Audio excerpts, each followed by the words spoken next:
fotbal așa are. Ce sunt de așa?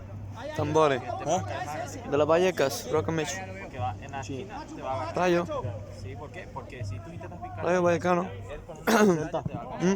Celta. Nu știu. Am văzut autobuzul cu Celta care merge pe pace.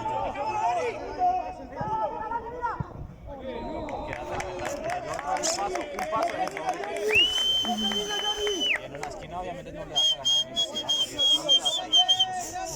En una esquina se te va a ganar siempre.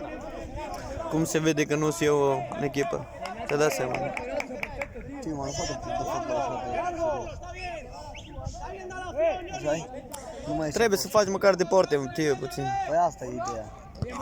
M-am lăsat de fotbal, știi? Așa mai să mă pun să pun piciorul mai tare, știi? Nu este, nu este. Știi că înainte puneam piciorul tare și așa. Acum nu mai fac nimic pentru ce? Îmi dă ăsta bani. Și tu? Ni. Păi și Râi joacă. Tu nu zice cu piciorul tare, că dacă...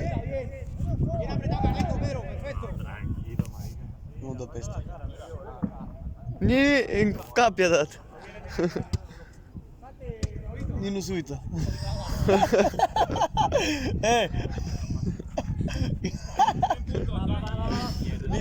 Ni si lo quería no me daba,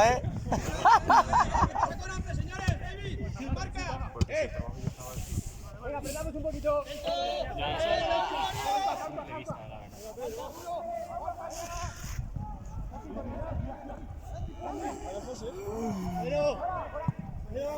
Îmi dai seama să dea la 8 gol de farfecă să-ți frână pe spatele.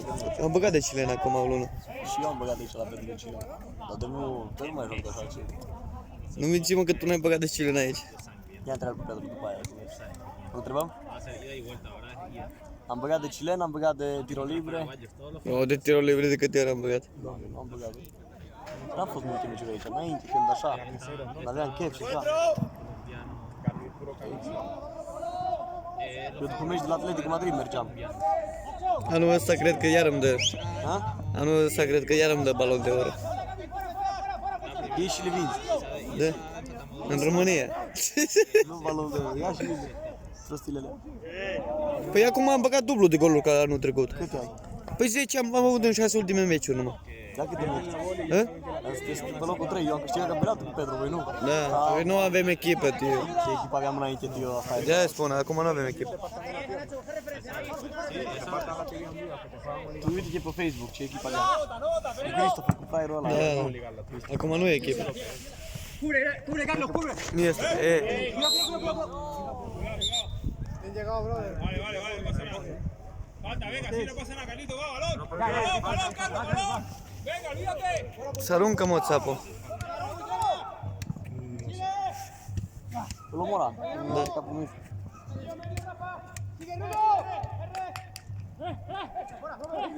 Și Mali, Robert. Cine? Robert. Nu vrei să filmezi tu puțin?